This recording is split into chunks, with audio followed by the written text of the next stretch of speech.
Hello दोस्तों, HMD Hindi कहानियाँ channel में आपका बहुत बहुत स्वागत है। दोस्तों, आप सभी को गणेश चतुर्थी की बहुत सारी शुभकामनाएं। ओम गणेशाय नमः। गांव के कोने में एक बूढ़ी औरत रहती थी। नाम था गंगा देवी। उसका कोई नहीं था, बस एक पुराना सा कच्चा मकान और एक गहरी श्रद्धा गणेश जी के प्रति। उसके दिन की शुरुआत गणेश जी की भक्ति से होती थी।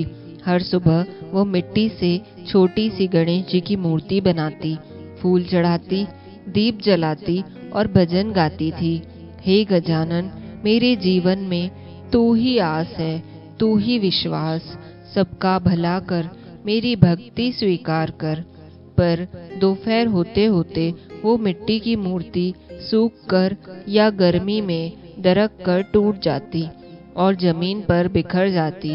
कितनी बार तुझे बनाऊं गणेश जी, हर दिन तू बिखर जाता है।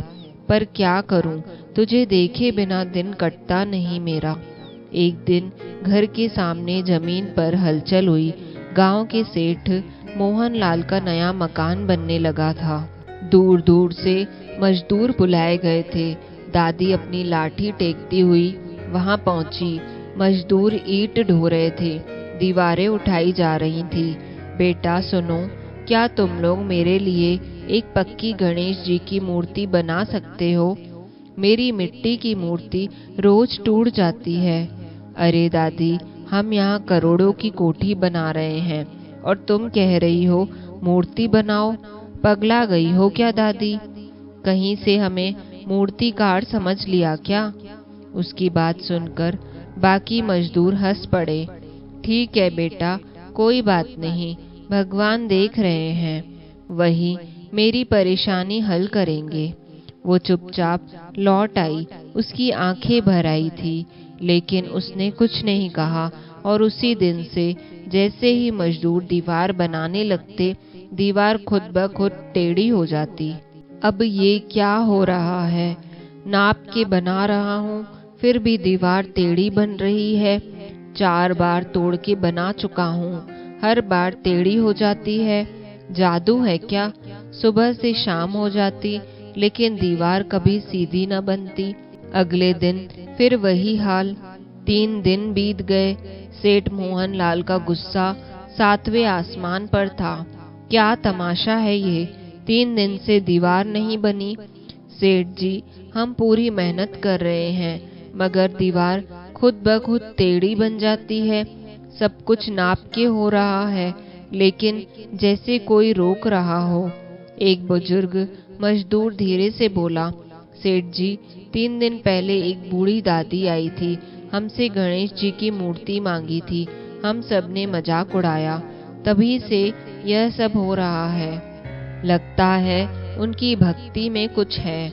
सेठ कुछ पल चुप रहा, फिर तेज कदमों से गंगा देवी दादी के घर पहुंचा तो देखता है कि दादी फिर से एक टूटी मिट्टी की मूर्ति के टुकड़े समेट रही है। दादी, माफ करिएगा, हमसे बहुत बड़ी भूल हो गई। आपकी भावनाओं का मजाक उड़ाया, शायद इसी का नतीजा है वो। दीवार, मैंने कुछ नहीं किया बेटा, बस गणेश जी से कहा कि सब देखो, बाकी तो उन्हीं की माया है। आपकी भक्ति को हमारा सलाम।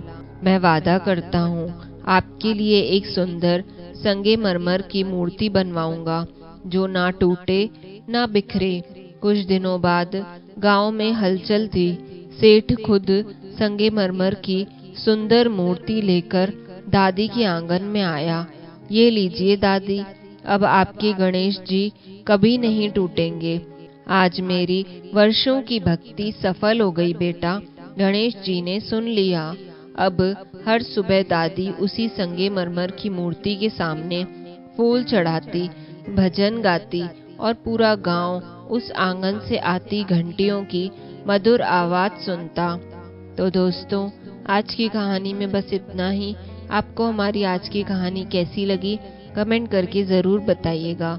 अगर आपको कहानी पसंद आई हो तो ऐसी और कहानियों के लिए चैनल पर हमारे साथ बने रहें। और हाँ, जिन्होंने चैनल को अभी तक सब्सक्राइब नहीं किया, वो जल्दी से चैनल को सब्सक्राइब कर लीजिए मिलते हैं दोस्तों जल्दी ही अगली कहानी के साथ।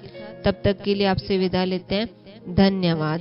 गणपति बप्पा मोरिया, गणपति बप्पा मोरिया। ओम गणेशाय नमः।